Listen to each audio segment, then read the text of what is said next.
최근 각종 여론조사에서 여당 지지율이 계엄 사태 이전에 근접하는 회복세를 보이면서 그 배경을 두고 다양한 해석이 나옵니다. 다만 쇄신 노력 없이 반 이재명 정서나 강성 지지층의 기대는 우클릭에 의존하면 외연 확장에는 장기적으로 독이 될 수 있다는 우려도 적지 않습니다.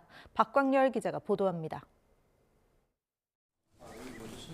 해를 넘겨 이어지는 의료 공백 사태 해결을 위해 여당이 전공의 복귀책 마련에 시동을 걸었습니다. 수련 중단 뒤 1년 내 같은 병원, 같은 과에 지원할 수 없게 하는 규정의 적용 유예와 함께 수련을 멈춰도 군에 징집되지 않도록 입영 연기 방안을 검토해 줄 것을 정부에 요청했습니다. 제도적인 장애물을 제거할 수 있도록 하겠습니다. 여의정 대화를 다시 재개하여 의대 정원 문제를 포함한 의료개혁 과제에 대한 지혜를 모으겠습니다. 야당을 향해선 탄핵 사유 내란죄 철회와 공수처 수사 권한 논란 등을 고리로 압박 수위를 끌어올렸습니다.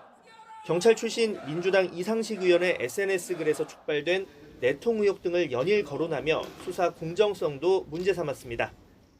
법 집행기관이 중립을 지키는 것은 의무입니다.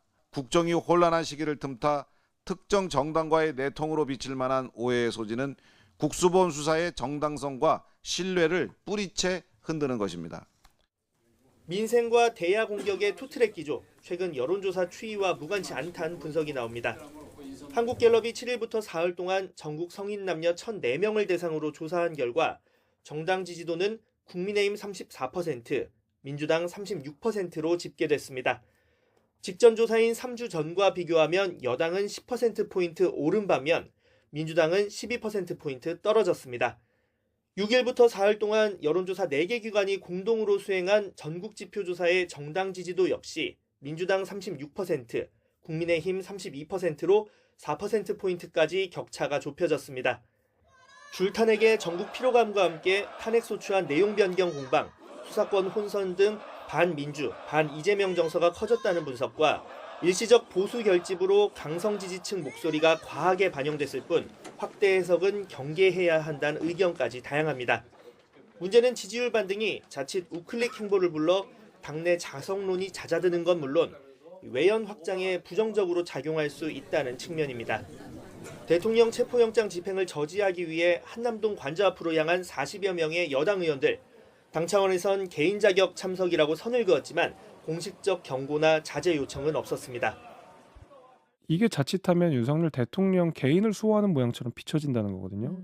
탄핵 자체에 대해서 불복하는 모양새, 그다음에 수사에 대해서도 불복하는 모양새처럼 될까 봐.